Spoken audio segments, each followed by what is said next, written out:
Hai, balik lagi di series review. Kali ini kita akan membahas series Black Mirror season ke-6 episode kedua. Walau ini episode kedua, tapi kamu nggak perlu nonton secara berurutan karena setiap episodenya menceritakan cerita yang berbeda.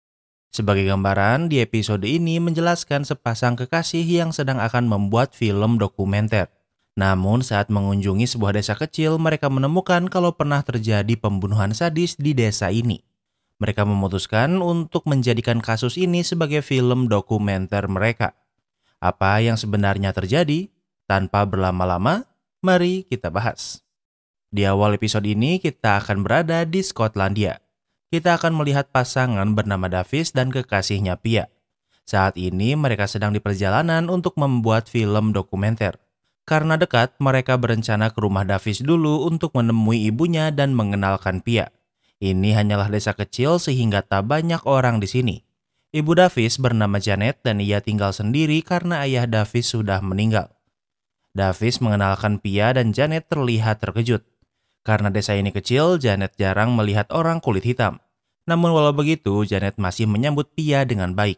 Saat di dalam, Pia melihat foto ayah Davis yang bernama Kenny yang ternyata seorang polisi. Kemudian mereka makan malam bersama. You're only staying 2 nights. Well, we've got to head on to a run. Davis menjelaskan kalau besok ia akan mengajak Pia melihat-lihat desa dan keesokan harinya mereka akan pergi lagi. Davis tak bisa tinggal lama karena ia akan membuat film dokumenter tentang penjaga telur langka di Ram. Keesokan harinya, sesuai rencana, Pia akan melihat-lihat desa ini. Karena desa ini terpencil, bahkan sinyal juga tidak ada. Saat menunggu Davis, Pia melihat banyak VHS tape series berjudul Bergerak. Bergerac, old detective show. Your folks were seriously into it. David menjelaskan kalau Bergerak adalah series detektif yang disukai ibunya. Kemudian mereka pergi ke sebuah danau yang sangat indah. I can't believe it's so empty. Pia bingung kenapa tempat seindah ini tidak dipenuhi turis. Kemudian mereka ke kota dan melihat banyak toko yang tutup bahkan disewakan. Mereka pergi ke sebuah bar milik teman Davis yang bernama Stewart. Davis dan Stu berteman baik dan sudah lama tak bertemu. Bar ini milik Stu sehingga tentunya mereka minum-minum. Davis bertanya kenapa bar Stu masih buka. Stu menjelaskan semua toko sudah tutup namun ayahnya bersikeras untuk tetap membuka bar ini. I should say hello. No, don't bother. That'll be his 5th refill today. Tak lama kemudian ayah Stu muncul. Davis ingin menyapanya namun Stu melarangnya. Ayah Stu turun hanya untuk mengisi bir kemudian ke atas lagi. It's so beautiful around here. How are you not overrun with tourists? Because of Ian Adair. Pia tak mengerti desa ini sangat indah tapi kenapa tidak ada turis di sini. Stu menjawab itu karena Ian Adair. Tentu Pia tidak tahu siapa Ian Adair ini karena Davis tidak memberitahunya apapun. Karena Pia penasaran, Davis terpaksa memberitahunya. Ian Adair adalah seorang pria yang tinggal di sebuah ladang bersama orang tuanya. Ian adalah pria yang dikenal aneh namun tidak berbahaya. Anyway, turned out he tortured and killed people. Walau dari luar hanya seperti warga biasa, namun Ian ternyata adalah seorang penculik, penyiksa, dan juga pembunuh. Sebelum jati diri Ian terbongkar, dulunya tempat ini dipenuhi dengan turis. Bahkan di tahun 1997, sepasang suami istri melakukan bulan madu di sini dan menginap selama seminggu. Pasangan suami istri ini terlihat di kota, bahkan ayah Stu mengingat mereka datang minum di barnya. Namun saat akhir pekan tiba, petugas kebersihan berencana membersihkan pondok yang pasangan ini sewa. Namun ternyata di pondok itu masih ada mobil dan barang-barang pasangan ini. Tentunya polisi diberitahu dan ingat ayah Davis Kenny adalah seorang polisi. Ia menanyai para tetangga namun tidak menemukan petunjuk apapun. Beberapa hari kemudian, tempat ini dipenuhi jurnalis yang memberitakan menghilangnya pasangan ini. Namun masalahnya, beberapa bulan kemudian Putri Diana meninggal dan berita menghilangnya pasangan ini juga tenggelam. Suatu malam, Ian minum di sini dan terlalu banyak minum. Ian memulai keributan dan saat melihat poster pasangan yang hilang, ia mengomentari si perempuan. Ayah Stu marah dan melarang Ian datang lagi ke bar ini. Stu marah dan mengancam akan kembali dan menembaki bar ini. Karena khawatir, ayah Stu meminta ayah Davis untuk berbicara dengan Ian. Sesuai keinginannya, Kenny ke rumah Ian. Ia mengetuk pintu namun tak ada yang menjawabnya. Saat Kenny akan pulang, Ian menembak Kenny di bahunya. Kenny kembali ke mobilnya untuk memanggil bantuan. Namun tak lama kemudian ia mendengar lagi 3 tembakan dari dalam rumah. Karena ternyata Ian baru saja membunuh kedua orang tuanya kemudian bundir. Tak lama kemudian bantuan datang. Mereka memeriksa rumah termasuk basement Ian. Di sana ditemukan sebuah bunker rahasia yang ternyata Ian jadikan sebuah ruang penyiksaan.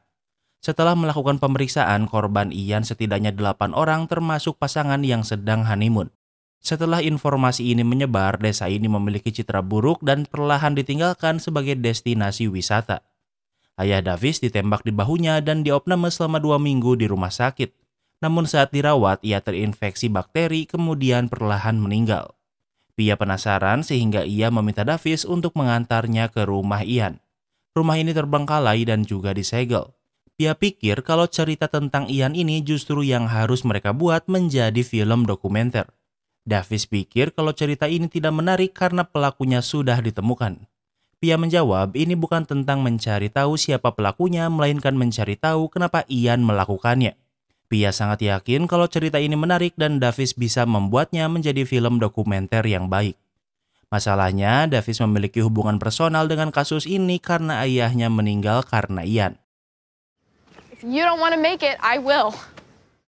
Namun Pia berkata jika Davis tidak ingin membuatnya, maka ia akan membuatnya sendiri. Pia tahu kalau ayah Davis seperti meninggal begitu saja dan sekarang saatnya untuk membuatnya menjadi seorang pahlawan. Kemudian mereka menemui Stu untuk meminta pendapatnya. Stu pikir ini ide bagus karena bisa mengembalikan turis datang. Stu bersedia membantu mereka membuat film ini. Bahkan ia menunjukkan banyak artikel tentang kasus itu. Ternyata ibu Stu sangat terobsesi dengan kasus itu dan memeriksa sendiri. Namun ia tidak pernah memecahkannya dan juga sudah meninggal 4 tahun yang lalu. Dengan data ini, Davis tidak perlu memulai dari nol dan Davis menyetujui untuk membuat film ini. Kemudian mereka pulang dan ingin memeriksa tape milik ibu Stu. Namun saat mesin dinyalakan, ternyata mesinnya ada tape milik ibu Davis yang tentunya adalah series detektif bergerak. Kemudian mereka memeriksa kaset ibu Stu dan ternyata ini adalah rekaman berita yang membahas kasus Ian dulu. Keesokan harinya, Davis mulai merekam stok video untuk filmnya.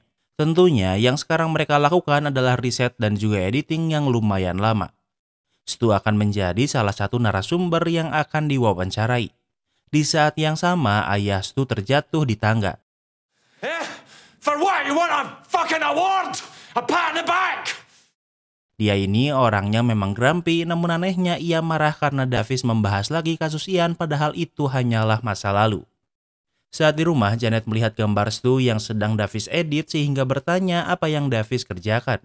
Davis memberitahu kalau kini ia memutuskan untuk membuat film tentang Ian. Berbeda dengan ayah Stu, Janet justru senang mendengar ini.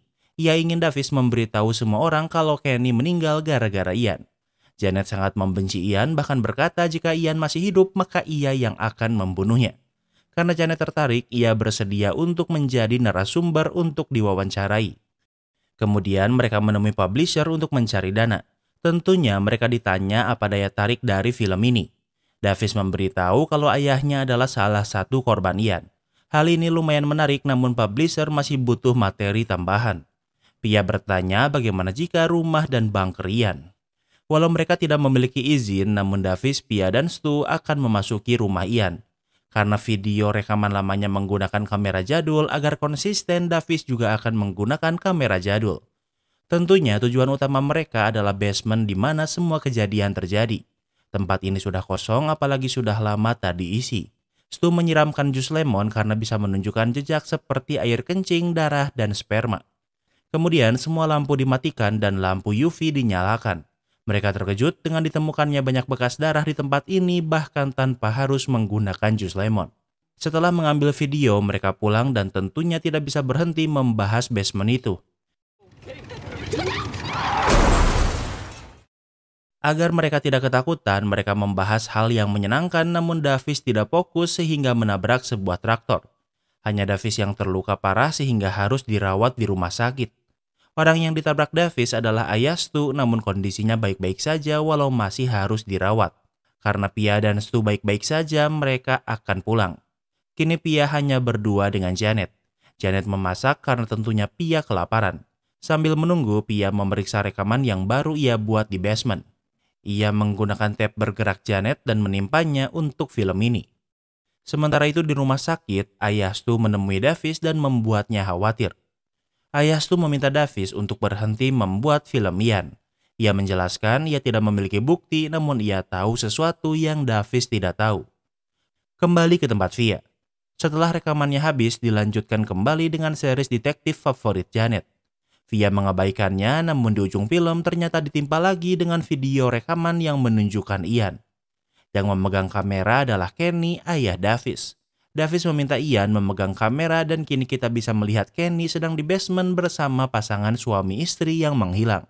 Ternyata selama ini Kenny dan Ian bekerja sama sebagai psikopat.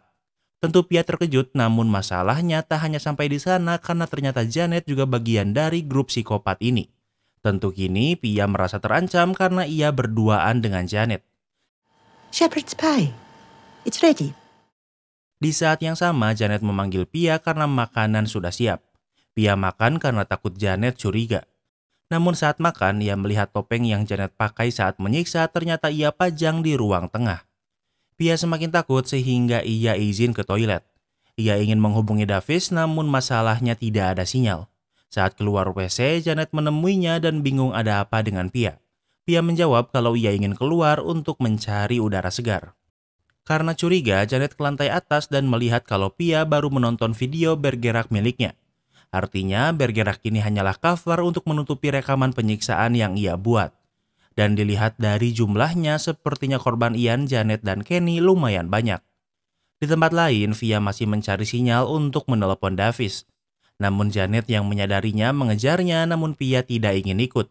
Pia berlari berlawanan arah dan tempat ini gelap sehingga Janet tidak bisa mengejarnya. Pia terus berlari hingga ke sungai namun ia terpeleset dan kepalanya terbentur batu yang membuatnya pingsan kemudian meninggal karena hanyut tenggelam. Sementara itu Janet frustasi karena tidak bisa menemukan Pia dan tahu kalau hidupnya sudah tamat. Ia kembali ke rumahnya dan menunjukkan sebuah kotak. Kotak ini menunjukkan foto saat ia, Kenny, dan Ian melakukan aksi mereka. Ia menyimpan kotak itu di meja begitupun dengan tape yang berisi video penyiksaan. Kemudian ia menulis sebuah surat terakhir untuk Davis. Janet memakai topeng kebanggaannya kemudian memilih bundir daripada melihat Davis menyadari kalau orang tuanya adalah seorang monster. Waktu berlalu, Davis sudah tahu kebenaran tentang orang tuanya. Tentunya ia sedih mengetahui semua ini apalagi Pia juga sudah meninggal. Film dokumenternya juga selesai dibuat dan memecahkan kasus Ian. Ternyata kematian Ian adalah rekayasa Kenny. Kenny membunuh Ian dan kedua orang tuanya kemudian menembak bahunya sendiri dan berkata seolah Ian yang menembaknya. Semua ini ia lakukan untuk melepaskan diri dari kejahatan yang Kenny dan Janet lakukan dan melimpahkannya pada Ian. Dengan film ini, Davis membuat sebuah karya yang luar biasa bahkan memenangkan penghargaan bergengsi. Tak hanya itu, seperti keinginan Stu, kini desa ini dipenuhi lagi turis dan barnya menjadi ramai. Ingat, sebelum bundir, Janet menuliskan surat untuk Davis. Dan isi surat ini adalah untuk filmmu, Ibu. Walau Kenny dan Janet adalah monster, namun mereka sangat menyayangi Davis. Walau Janet harus bundir, namun setidaknya kasus ini bisa memulai karir Davis. Davis tak terlihat senang, namun walau begitu, episode kedua pun berakhir. Kini kita masuk ke sesi rating. Yang pertama adalah tema. Kayaknya cuma episode ini cerita Black Mirror yang gak ada teknologinya. Lebih mirip sebagai crime mystery daripada science fiction. Tapi Mimin suka sama sentuhan segar ini, jadi untuk tema Mimin kasih rating 9/10. Yang kedua adalah logika. Karena episode kali ini bukan science fiction, jadinya lebih mudah dipahami. Mimin gak nemu kejanggalan di episode ini dan sepertinya semuanya baik-baik aja. Tapi juga gak ada adegan yang main bending, jadi untuk logika Mimin kasih rating 9/10. Yang ketiga adalah plot twist. Jujur Mimin udah expect kalau Janet berkomplotan dengan Ian sebagai psikopat. Tapi Mimin pikir kalau Ayah Stu juga adalah komplotan mereka karena cuma Janet dan Ayah Stu yang masih tinggal di sini. Tapi ternyata Ayah Stu aman dan justru Kenny lah yang psikopatnya. Rencananya berjalan lancar sampai ia terinfeksi bakteri yang membunuhnya dan semuanya menjadi kacau. Mimin suka plot twistnya, jadi untuk plot twist Mimin kasih rating 9/10. Yang keempat adalah ending. Mimin paling gak suka kalau endingnya pelaku kejahatannya mati atau bundir begitu saja tanpa dihukum.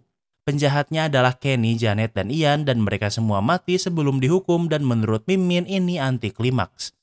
Mimin kurang suka endingnya apalagi Pia meninggal, jadi untuk ending Mimin kasih rating 7/10. Yang kelima adalah entertainment value. Mimin suka episode kali ini soalnya gak bertele-tele ditambah landscape-nya juga bagus. Karakternya gak banyak jadi mudah untuk diikuti. Ceritanya sederhana, plot twist-nya mantap walau endingnya Mimin kurang srek. Jadi untuk entertainment value, Mimin kasih rating 9/10. Jadi overall rating Black Mirror season ke-6 episode kedua adalah 8,6. Apa kalian setuju sama rating Mimin? Jangan lupa like video ini kalau kamu suka dengan video ini dan jangan lupa juga cek video kita lainnya. Terima kasih sudah menonton dan sampai bertemu lagi di episode berikutnya.